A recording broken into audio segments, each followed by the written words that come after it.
Trans athletes have recently become the focus of intense national debate with the surge of legislation aimed at restricting their participation in sports, often fueled by misinformation and political rhetoric. This climate has left many families, educators, and allies seeking clarity and credible information. For that reason, it is my pleasure to introduce our very special guest tonight. Joanna Harper is a scientist, author, and expert on transgender and intersex athletes. She has advised organizations like the International Olympic Committee on gender eligibility policies and authored Sporting Gender, a book exploring the science and debate around gender diverse athletes. Joanna, thank you for being here tonight. You're welcome. Thanks for having me. Before we get into all the details of your research in the book, would you mind telling our audience a bit about yourself and how you got interested in the subject? Sure. My interest in the subject sprang from my own personal experience. Um, and can I see a show of hands or something? Can people hear me okay? Like a thumbs up or something like that? Yeah. Okay. So um, I began my gender transition in 2004. Um, Before that, I've been a serious runner for many years. Um, before, well before my transition, and when I was in my 20s, I ran a 2:23 marathon, which for those who know running is a pretty good time. Um, uh, I also had an undergraduate degree in physics and a master's degree in medical physics, and was working as a medical physicist in Portland, Oregon. Um,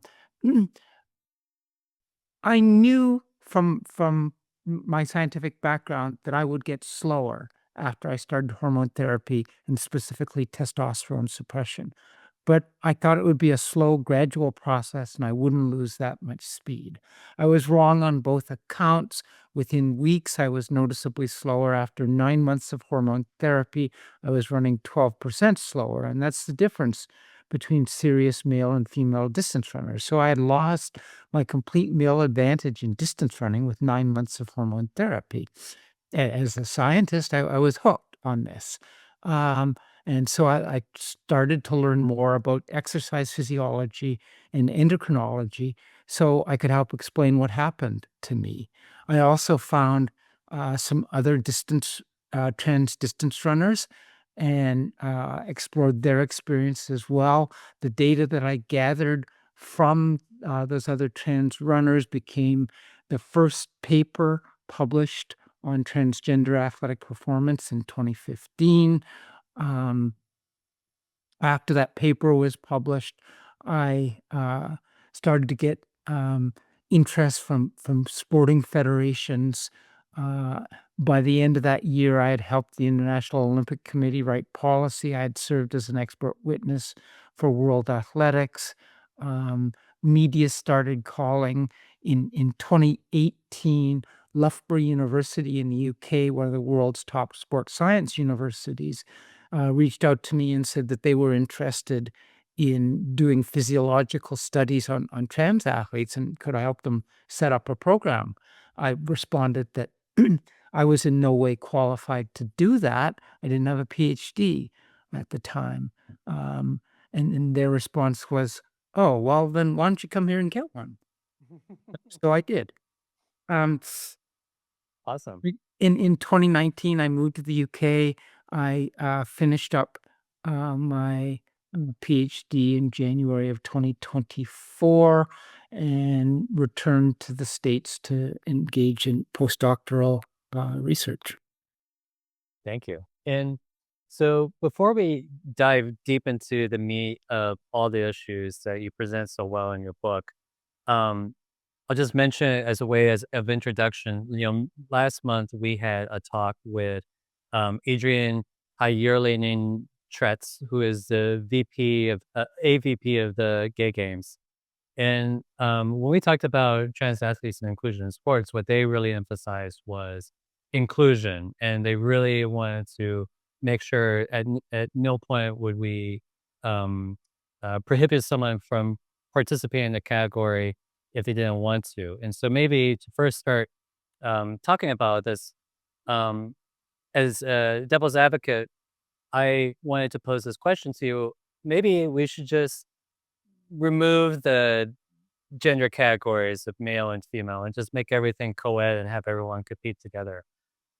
Would that work, or what would be the issue with that? Well, the major issue with that is, in elite sports. If we want women to earn things like, Olympic medals or professional sports contracts, we have to have a women's category, and there has to be, suitable eligibility requirements. For instance, Caitlin Clark would have a very difficult time making a living in the NBA, or in any sense being even considered by the NBA.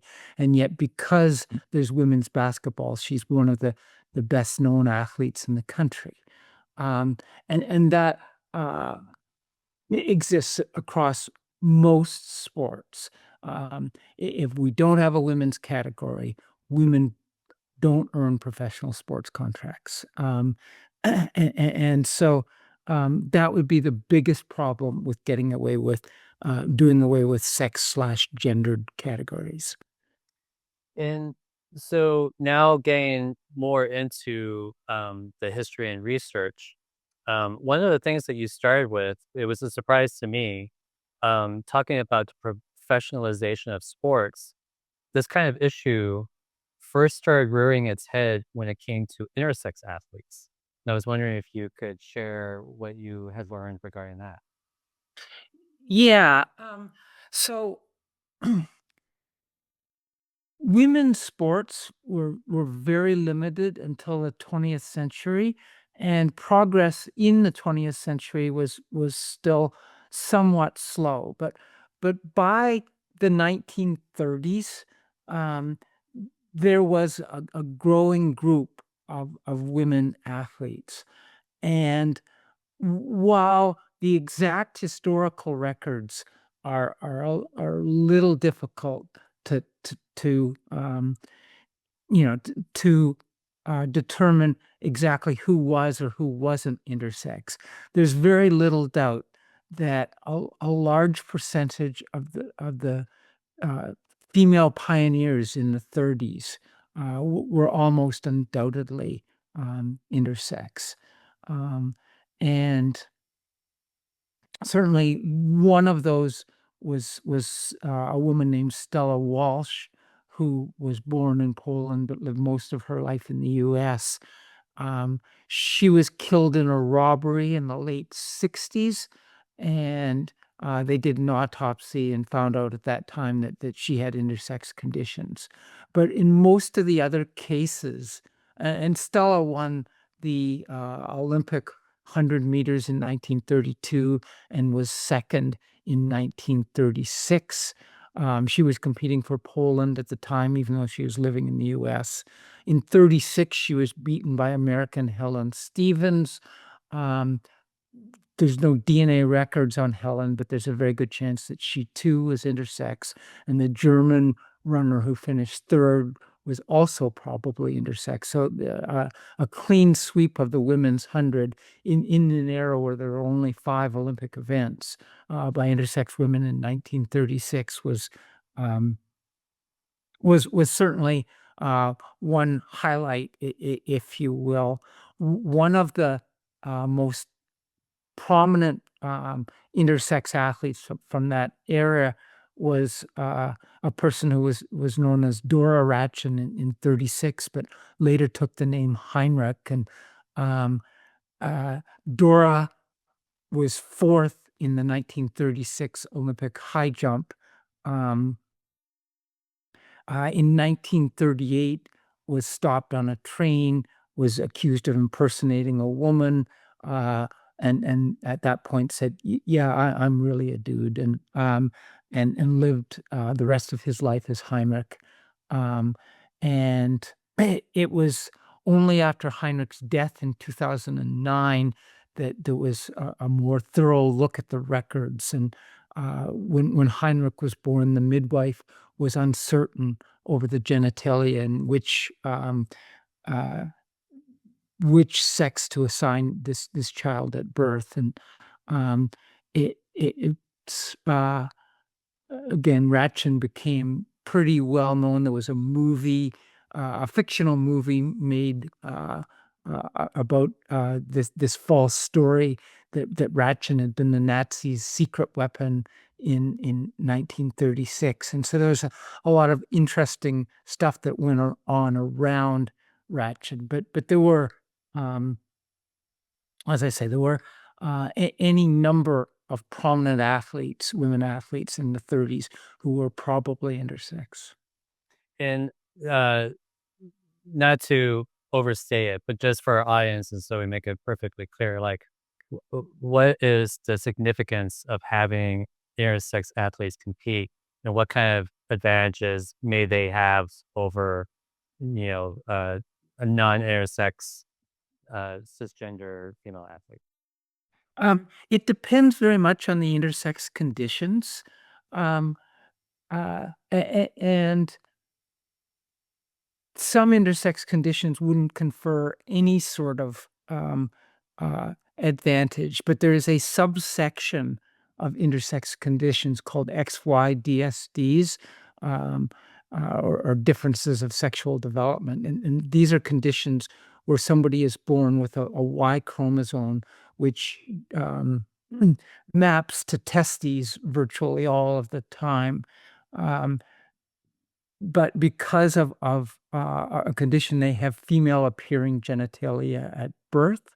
Um, and so they have testes, um, but whether that confers an advantage depends on the condition. And there are several XYDSDs, but one on either spectrum is complete androgen insensitivity, where um, the person has testes and puts out uh, male levels of testosterone into the blood, but their androgen receptors don't work the way the rest of us do, and testosterone is the most common androgen. So their body doesn't take up the testosterone and doesn't reach the muscles or any of the tissues that could use the testosterone. So these people develop exactly like any other woman, except that they can't have children. Um, and there have been, um, uh, there was a persistent rumor that Jamie Lee Curtis had this condition, for instance. Whether that's true or not, there have been some models who've come out and said, yes, I have androgen sensitivity. And so um, other than perhaps an increased height, there would be no advantage uh, for somebody with androgen insensitivity syndrome. On the other end of the spectrum is a condition called 5-alpha reductase deficiency, and people who are deficient in this enzyme, um, who have Y chromosome and testes, don't uh, produce another androgen called dihydrotestosterone, or DHT, um, because the testosterone can't be converted to DHT without this enzyme, uh, um, 5-alpha reductase. And so these people would develop like men, except that their genitalia would appear female at birth. Um, and so they would gain all of the advantages of um, uh, of going through a male puberty, and um, uh, would have the athletic capabilities um, of men, with the exception that they would have a lower DHT level, which is probably a pretty minor contributor to athletic capabilities. Um, uh, there are a number of athletes, Caster Semenya being the most prominent with 5-alpha reductase. Um, and in fact, in 2016, um, when the IOC, when both World Athletics and IOC allowed intersex women to compete without restrictions, um, women with 5-alpha reductase deficiency again swept the podium in the 800 meters in the Rio Olympics. So, um, so it's a very, very complicated topic, and uh, I do devote a significant portion of the book to talking about the science, but behind the intersex conditions, so that people can understand um, just what it means to have these conditions. Yes. And um, so having established that there may be a subset of intersex athletes who might have an advantage in women's sports, can you talk about how the professional athletic organizations try to address this issue starting in the 1930s, 1940s? Um, so as I say, in the 36 games in Berlin, the you know the presence of um, uh, the term at the time was hermaphrodites. The presence of hermaphrodites in the 36 Olympics was fairly obvious to people in charge, and so um, they talked about putting in uh, some chromosome tests to or sorry, some they didn't actually have chromosome tests then. So some sort of testing to determine whether somebody was quote unquote really a female or male, and um, they didn't put that in right in 36, and then World War II came along. But after World War II, starting in about 48, both World Athletics and the IOC started to implement um, policies to to ensure that only quote unquote real women were competing in the women's category. Um, at the time, that required sporting federations to uh, for their individual countries to ascertain that the women in the categories again were quote unquote really women. Um, yeah, that went on for about 10, 15 years. There was concern that some of the Eastern Bloc countries were not enforcing this, and were either having men or intersex women competing. And so in 1966, they implemented chromosome well, they implemented, first of all, um, a, a panel of 3 women doctors who would examine, each of the athletes, um, uh, in a physical sense, and then if uh, there was any questions, they would subject these women to chromosome testing. That proved pretty unpopular with the women, as you can imagine. And in 68, they instigated universal cheek swabs to determine whether somebody had XX or XY chromosomes. And that was sort of the beginning of all of the testing. And if they came across, um, for example, an intersex athlete, what was were they just barred, or were there any rules or exclusions or things that they were asked to do? They were just barred. Um, um, yeah. Okay. And so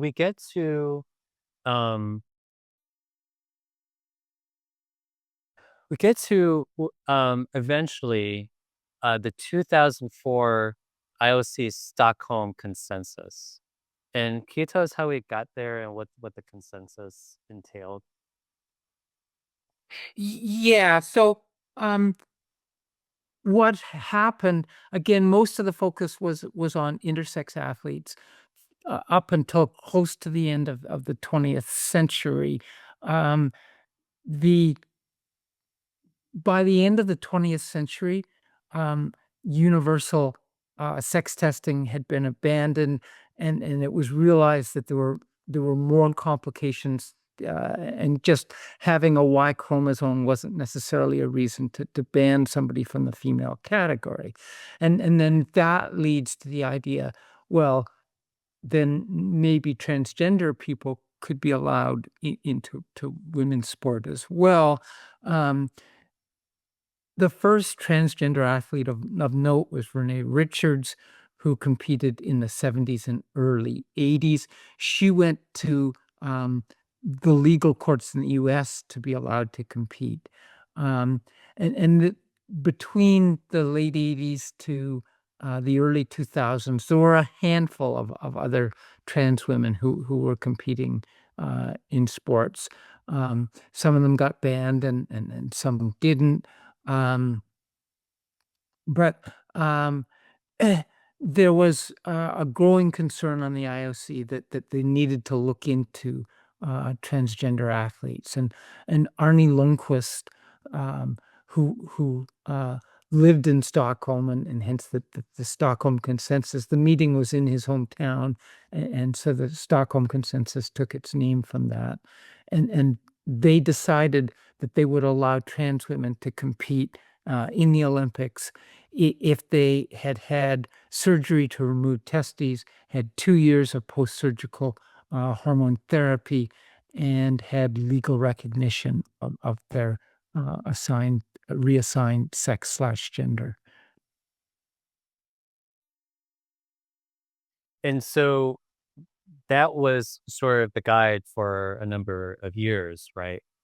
And that in, since then, leading up to 2016, can you tell us a bit about your own research? And then if you would like, maybe it could be an opportunity to talk about the Duty Chan case and your involvement in that and what you had recommended.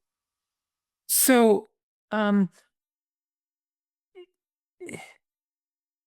my role in this may be a little smaller than you're implying, but actually in 2011, both the NCAA and World Athletics put in new rules, that would allow trans women to compete without requiring surgery, and they were based more on hormones than on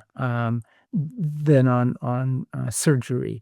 Um, and, um, the, uh and so in 2015, the IOC decided that they would look into this too, and update their policies. There was definitely a recognition that requiring surgery, in order to compete in sports, um, was not consistent with 21st century ideas of human rights.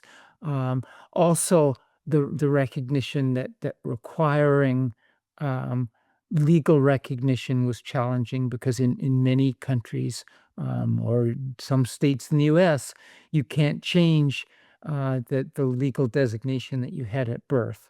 So, um, uh and then there was a question of what exactly was required from hormone therapy. And so in 2015, the, the IOC, convened a meeting where I was present, um, to, uh, to look into uh, updating these rules. And certainly, like, I was the first transgender person to be in one of these meetings. They had been talking about transgender athletes for, for at least a couple decades, and they hadn't had any trans people in the room talking. And so I was the first, um, and I was gratified that people listened to me. But the idea, and this was again right when I published this first study, so there was only one study, and it found that the 8 trans women distance runners in the study collectively had race times afterwards that would be at a similar level, um, using a metric called age grading to compare men and women.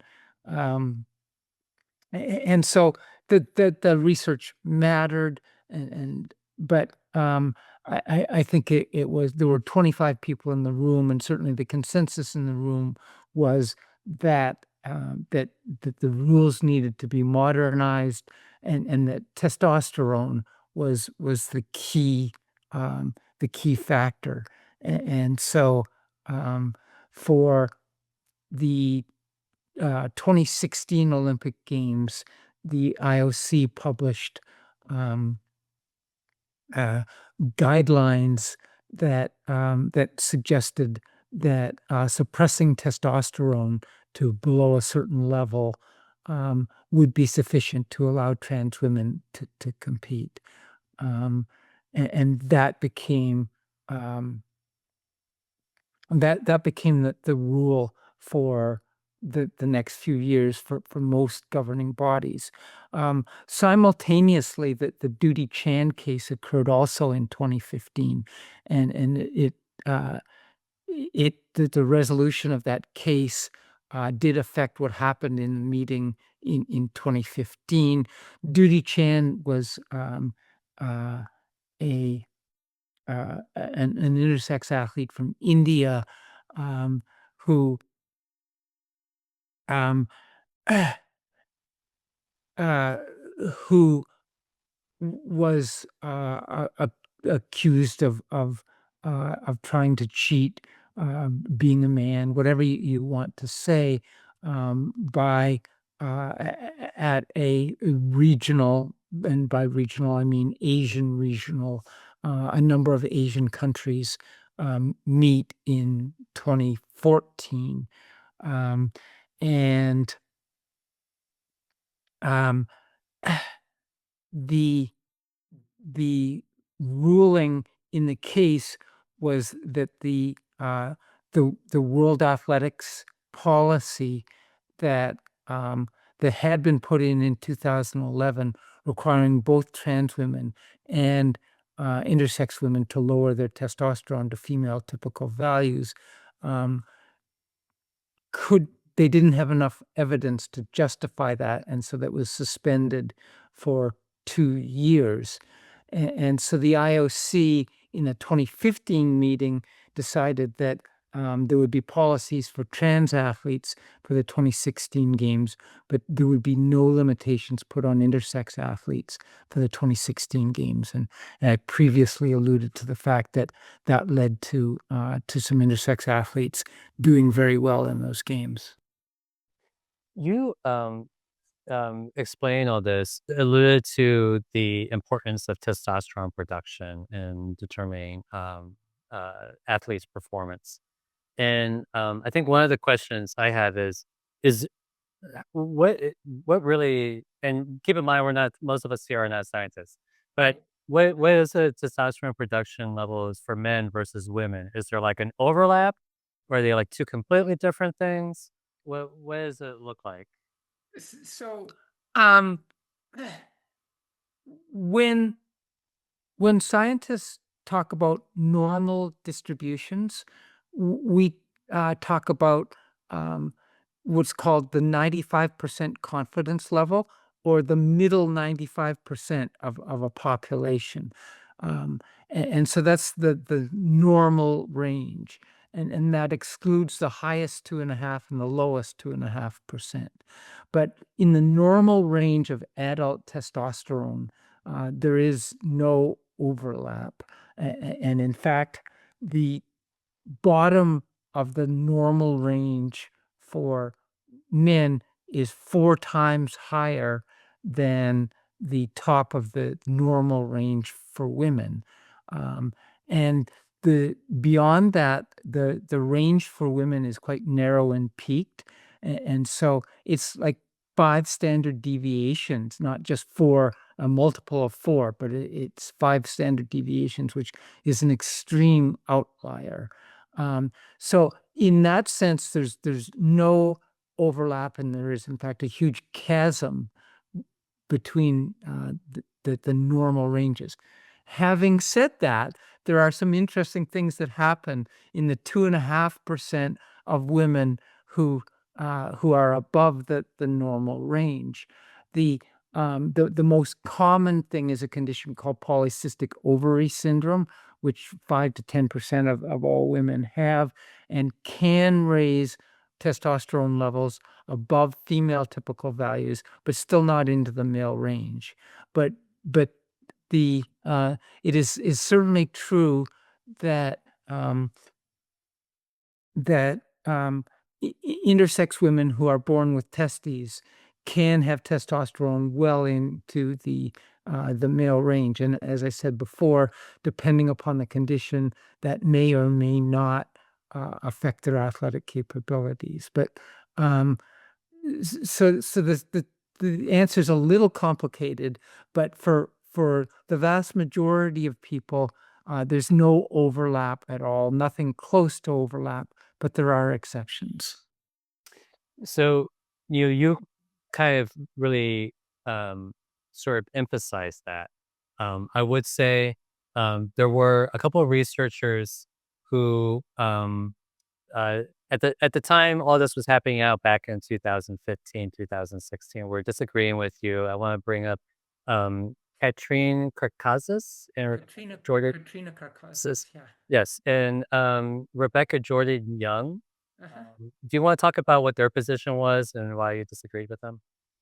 Um, so of note, these are both sociologists, um, and not biologists or exercise scientists, but it was their position that uh, that uh, that um, testosterone uh, was a poor choice as a metric, that it was hard to measure um, accurately, that that there was little data that directly supported um, uh, increased performance with increased testosterone. Um, uh, that a- any sort of requirement to change your natural body was uh, was not justified for sports. Um, that uh, that these sorts of requirements led to many unfortunate um, uh, treatment of especially intersex women. Um, Certainly anyone who paid attention to the vitriol that Caster Semenya faced would be aware that this latter claim of theirs was certainly true. Um, and that it also led to stigmatizing um, of those women who may have had some more masculine characteristics, um, and that for these reasons that using um, they particularly aligned with testosterone because that was the metric of choice at the time, but their position was that there shouldn't be any limitations on intersex women's participation in sports. Um, was their part was particularly their position. And I think Katrine actually worked with Duty Chand at one point when she was doing her case, right? Yes. Uh, yeah, Katrina was was was uh, probably the person who was coordinating. That there were lawyers involved, there were other scientists, but Katrina was certainly the point person for the uh, the side that was arguing in favor of Duty Chand. And one of the other things we haven't really addressed, but when you were working with the IOC, trying to formulate how to think about these issues, you came up with this concept, um, which is to divide how we think about gender into kind of like three different categories: social gender, legal gender, and athletic gender. Would you like to talk about that, or? Or at least 3 categories anyway, but, um, uh, a and certainly, um, you know, my social gender is I, um, I live my life as a woman. Um, uh, my legal gender, given that, I've been, uh a legal resident of 3 different countries is a little complicated, but, my Canadian passport, which, is the gold standard, lists me as non-binary. Um, uh, and so, there's and of course, I was assigned male at birth, but, um I would argue that, that when it comes to sports, that there should be, metrics or metric, um, used that, determines eligibility for sporting categories, or as I have termed it, um, uh, athletic gender. And so, the book sort of it culminates with events that happened around 2016, a little after. Um, Now let's flash forward to 2024. We have the Paris Olympics. The IOC had put together different rules regarding um, who can participate in the categories. Do you care to talk a little bit about what those were and what their thinking was and what your reaction to that was?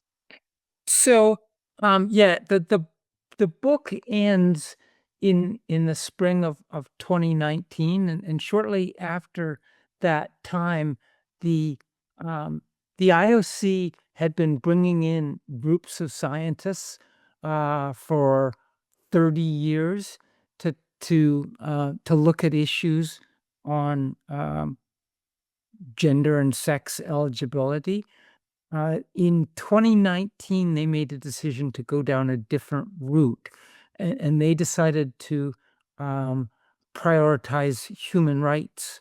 Uh, and they brought in, uh, they in June of 2019, they had a meeting where they told all the scientists that uh, your help is no longer required, um, and they decided to come to go a different route, and they came up with what was published in 2021 as the IOC framework, um, and it prioritized inclusion, um, but it also suggested that explicitly. It had always been implicitly the case, but it was explicitly stated in the 2021 framework that each individual federation was responsible for their own regulations. Um, And that had always been true. For instance, the IOC doesn't pick the U.S. Olympic team. It's picked by the swimming team is picked by the U.S. swimming, and track by the track, etc. And so that's always been the case, but it was explicitly noted in that. And what that resulted in, and this framework, it was clearly intended to increase the inclusion of trans athletes and intersex athletes, but the result was actually the opposite, because starting um, starting in the early part of this decade, multiple international federations have uh, increasingly put restrictive rules on trans athletes, in particular. Um, uh, and now many federations have that bans or virtual bans on trans women in sports. Um, uh, but the issue was never at the Olympic level. It's never really been about trans athletes. In 2020, there was one trans woman who did compete, Laurel Hubbard. She finished last in her weight category in weightlifting. Um, uh, and it's unlikely that there would have been any trans women in the 2024 Olympics, but certainly um, intersex women have always been um, uh, have always played a significant role in the Olympics, and that certainly was the case in 2024 as well. Um, and with this explicit uh, explicitly booting the uh, eligibility to the individual um, federations, um, caused meant that there were multiple different rules. But the International Boxing Federation in 2023 banned two boxers from the World Championship, one from Algeria and one from Taiwan. Um, and so they weren't allowed to compete in the 23 World Championships.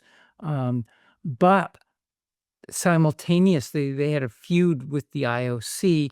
Um, there are many governing problems with this uh, International Boxing Federation, and the IOC stripped them of uh, their governance for the 2024 boxing, and instead put in a a temporary federation that would just be for the Paris Games, and that federation was controlled by the IOC, and the IOC said, and anyone with legal identification uh, could box in the 2024 games. And so the uh, the Taiwanese and the Algerian fighter both won gold medals in the 2024 Olympics in Paris. And again, to anyone who is paying attention, this caused a substantial storm.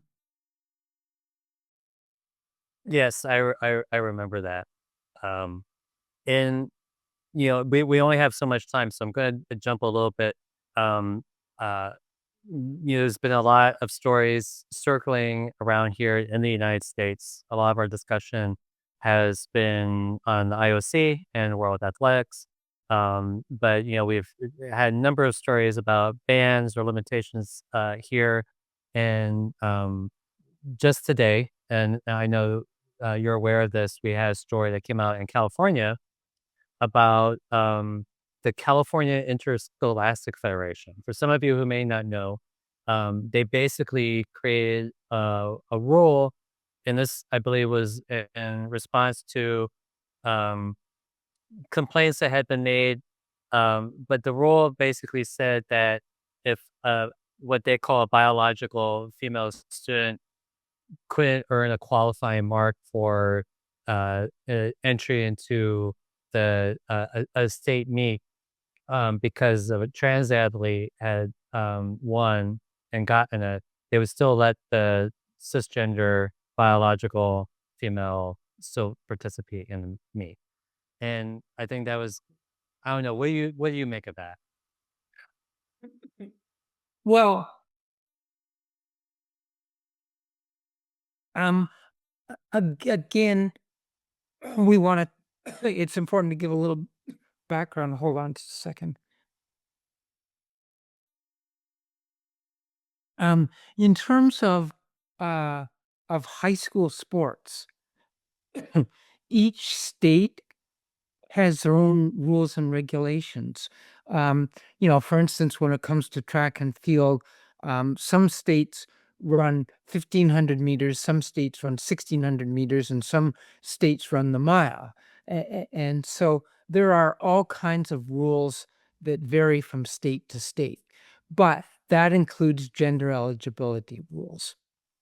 And California is one of the states that allows trans girls in high school to compete based on gender identity alone. Um, so um, any trans girl, whether she uh, has undergone treatment or not, is allowed to compete in the girls division, and that's been the case for at least 10 years. Um, and perhaps longer. Um, so um, it's a very difficult thing with high school kids.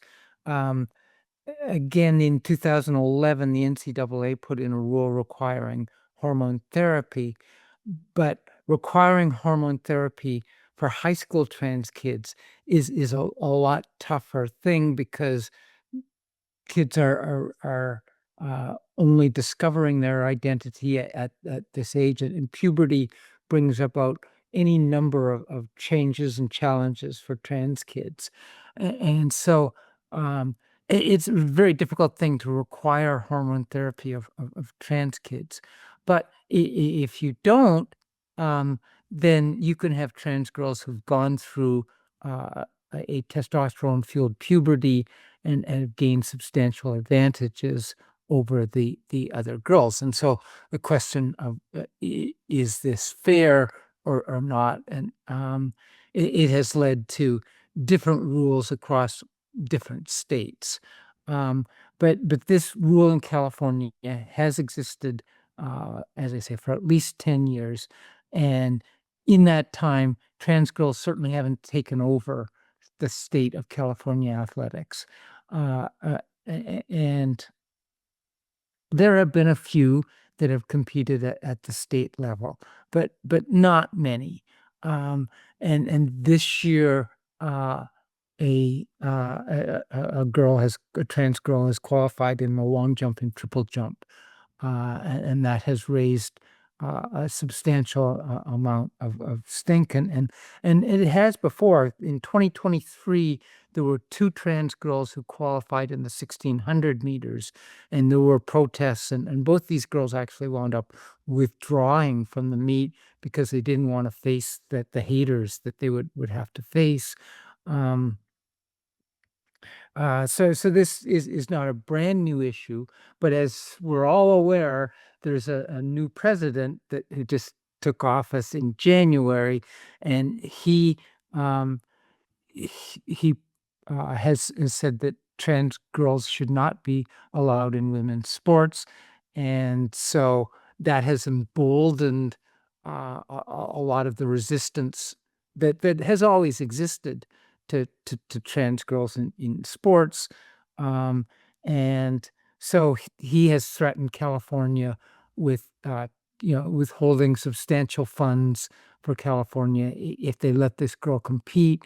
Um, and I think that the legislature met and decided on a compromise position where they would still let the trans girl compete, but would allow anyone, uh, um, uh, anyone who was displaced by a trans athlete from the state meet to any cis girl who was displaced. Um, and to compete as well. And so that was a ruling that, as you say, just happened today. And I think it's a reasonable compromise. Whether you know whether there'll be protests, what will happen, whether the federal government will deny funding to California. It's all up in the air, and it is certainly. You know, it's certainly a challenging situation, but the rule in itself, I think, is a reasonable compromise. Thank you. We have just a few more minutes. Joanna, would you be up for taking questions? Yeah, of course. Okay. So what we're going to do are we are going to allow people to unmute. Um, and do they have that ability? Just give us one moment. Thank you for taking the time. And I think now anyone can unmute and ask questions if they would like.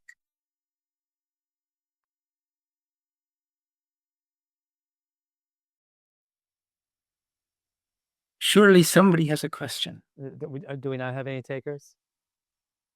If we don't have any takers, I'll just keep talking. But I don't really have a question, and I'm sorry. I'm sitting in 2 different Zoom meetings right now. But Dr. Harper, I really want to thank you for coming and speaking to us. Okay, tonight. This is of particular interest to me because I am also an athlete. I'm a high performing athlete, and I can attest to the changes that happens when you undergo hormone therapy. It is devastating in many ways, and just as an example, I used to be able to do 100 push-ups. Now I can do 11. And my power to weight ratio on my bicycle is plummeted. Um, I am right now. We are engaged here in Fresno and trying to protect this child who is running at the state meet. And there's been lots of questions about why she is eligible to compete at all. And I don't know what her medical history is, whether she's been on hormone blockers or not. But the high school question is the one that I get the most often when I'm trying to advocate for our community in participation. And I'm wondering if you have any good strategies on like talking points. I'm trying to humanize the conversation so, we can try to treat people as humans. But the science on adolescence is very thin. There are some good studies for adults, but for adolescents, there's almost nothing. Yeah. Uh, I agree. I think of all the age groups, the most challenging age group is post-pubertal adolescence. Um, and yeah, as you say, any trans woman who is all athletic and gone through hormone therapy is very aware of the changes in athletic capabilities that occur.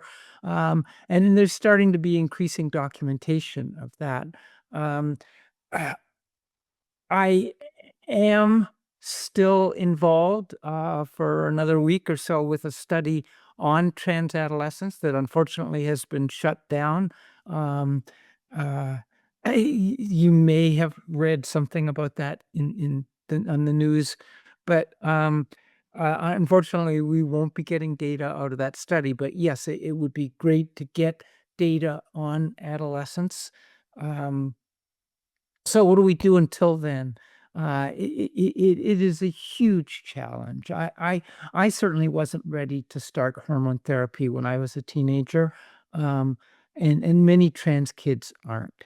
Um, and I think that participation in sport brings so many uh, valuable things to all human beings. And so we should be encouraging all kids, trans, cis, anything else, to be participating in sports. And so I think that trans inclusion at the high school level is important. Um, but I also think that California state titles are also important. And um, it's for most trans athletes, this this shouldn't be an issue. I think most trans athletes should just be allowed to participate in their high school sports based on their gender identity. But it does get more challenging when you're talking about those few trans athletes who can compete at state levels. And I'm not sure I have a definitive answer on that. Um, and certainly one of the things that has been an issue up until now is this question of qualifying for scholarships, which can make a huge financial difference. But trans girls can't qualify for scholarships now because the NCAA has banned them. But that there is still this unreasonable hatred of trans kids, trans people in all forms, and there's nowhere that is more virulent than trans athletes. And I hope that Ms. Hernandez can uh, can compete in safety at least. I know that there will be challenges for her at the meet, but it, it, I wish I had a definitive answer on what to do with postpubertal adolescent trans kids, but I don't, unfortunately. Thank you.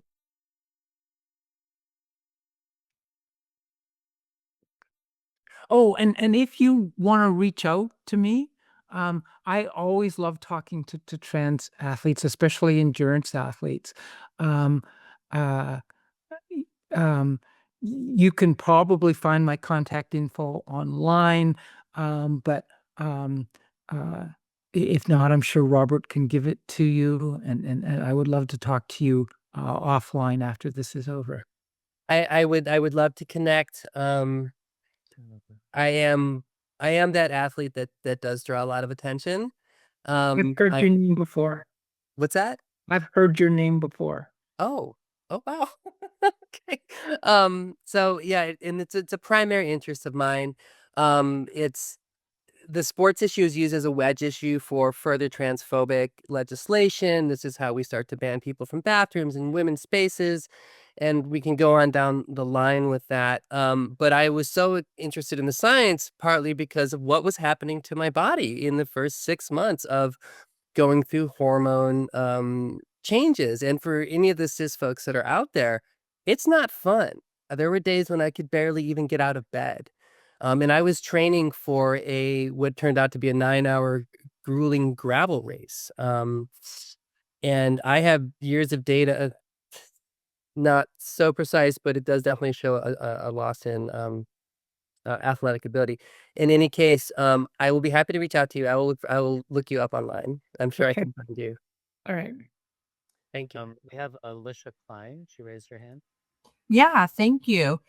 Um, Thank you so much for sharing all this really interesting information. My 18-year-old daughter started a hormone therapy a couple of years ago, and she is a very elite. She's graduating high school next week, and she's been playing in competitive ultimate frisbee since elementary school, and is about to go to college, and has great aspirations to continue her ultimate frisbee team sport career.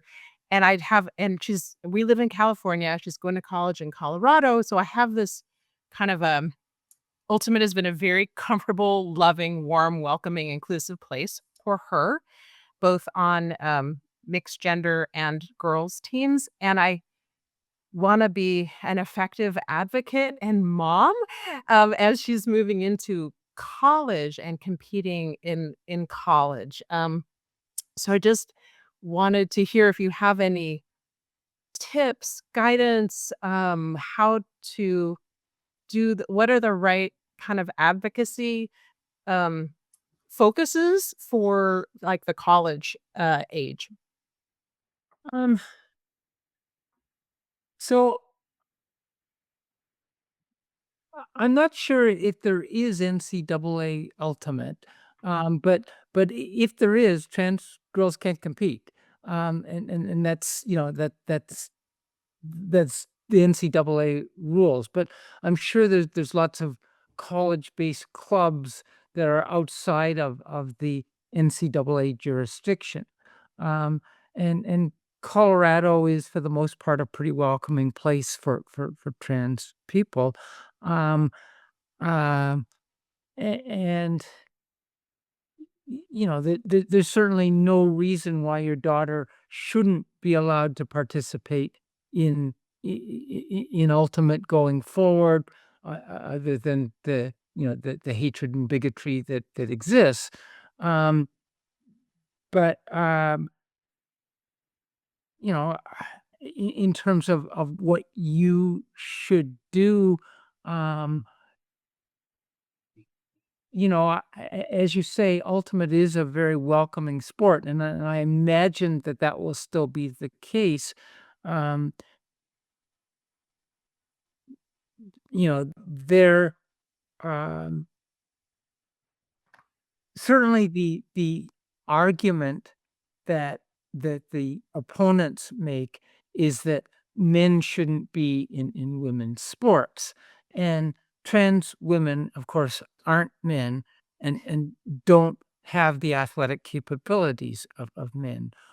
While while the science is still in its infancy, one thing is fairly clear, that in terms of standard exercise tests, um, and other measures of athletic capabilities, that trans women are far closer to the capabilities of cis women than to the capabilities of cis men.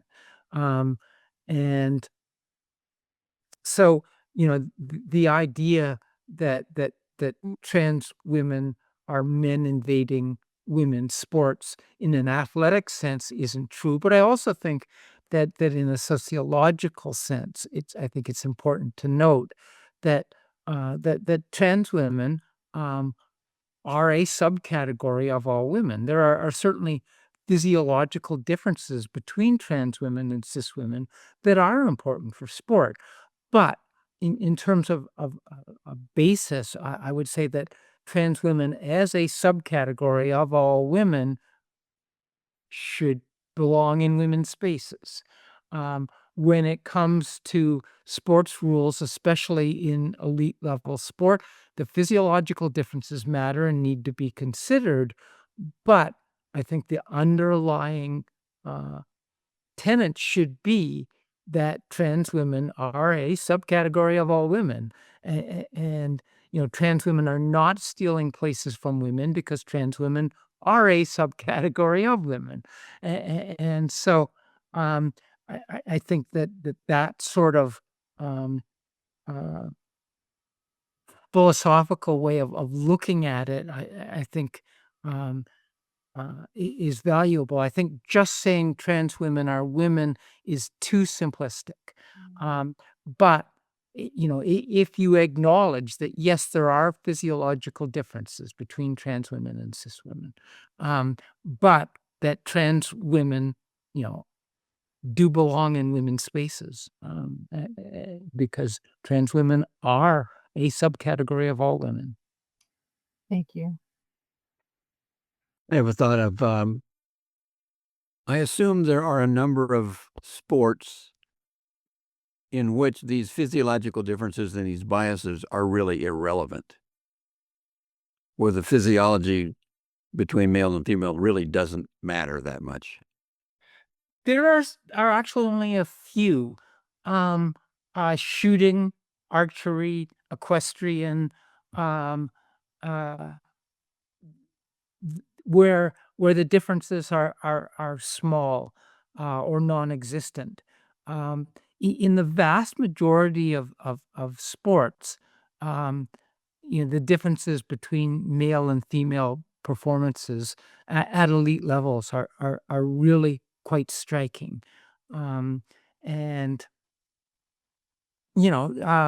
for instance, the greatest single feat, athletic feat that I've witnessed in person was when Sydney McLaughlin uh, shattered the world record in the 2022 World Championships in Eugene, and I was in the stands to witness that. But that year alone, more than 200 men ran faster than her time that day. And as this is the greatest physical achievement I've ever seen. And yet the physiological differences between men and women in most sports are really um, are really very, very substantial. Now, again, given that, I think it's important to note that trans women don't perform like cis men and do perform a lot more like cis women than cis men. But, the idea that, oh, in most sports, there's not that much difference between men and women. No, in most sports, there are very, very substantial differences.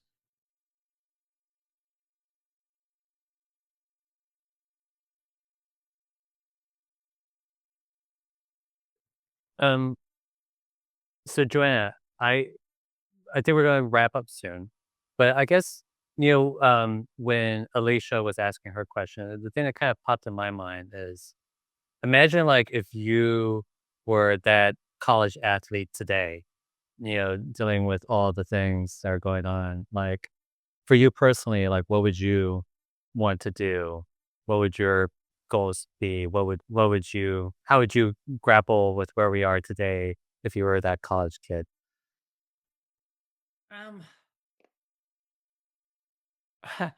to be perfectly honest, I would probably enroll in a Canadian college.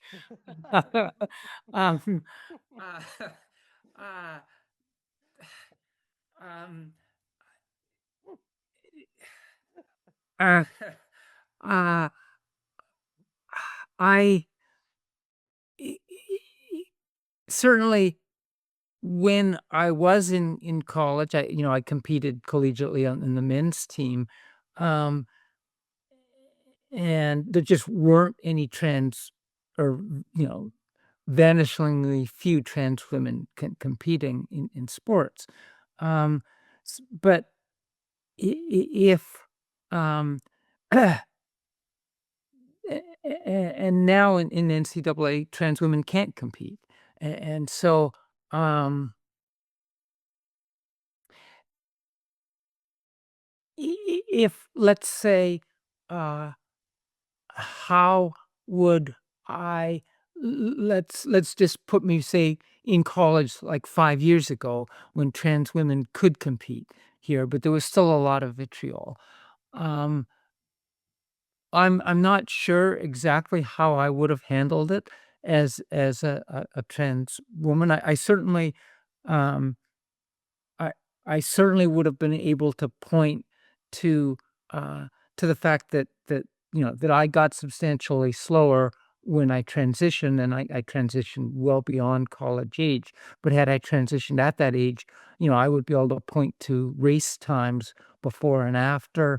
Um, uh, One of the things that I've found is that being in a sport, even in track and field, that um, that is sort of an individual sport, but it's sort of a team sport. I found that generally speaking, um, my teammates have been very supportive of me, and I would use that support.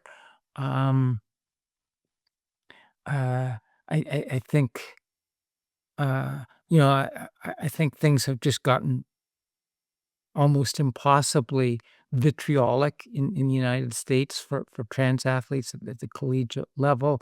The example last year of the volleyball player at San Jose State um, was just an example of just how impossible things became. And I don't know how you would deal, frankly, with that level of vitriol where, the it just got so challenging, and, um, eh eh eh I I'm not sure there really is a way to deal with that now. I hope that, I hope that with gathering more data, with, that we have reached the nadir of this situation and that things will get better with time. Um, I think accumulating more data, I think that hopefully people will realize that things have gone too far in terms of demonizing trans folks. I hope that there will be a pushback on that. I certainly hope that that the next federal government will be uh, will be more friendly towards trans athletes. But I would say in this country right now, it's probably virtually impossible to be a collegiate athlete. It's just so challenging.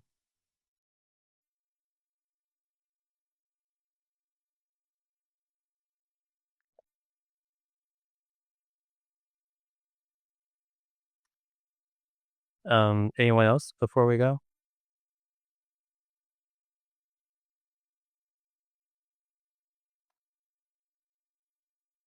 Well, Joanna, thank you so much for taking the time, and I apologize we ran a little bit over.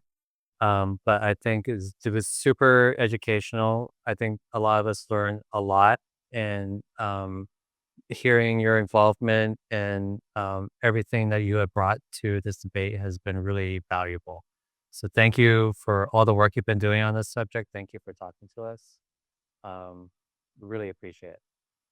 You're welcome. And to everyone out there, please love the trans people in your lives.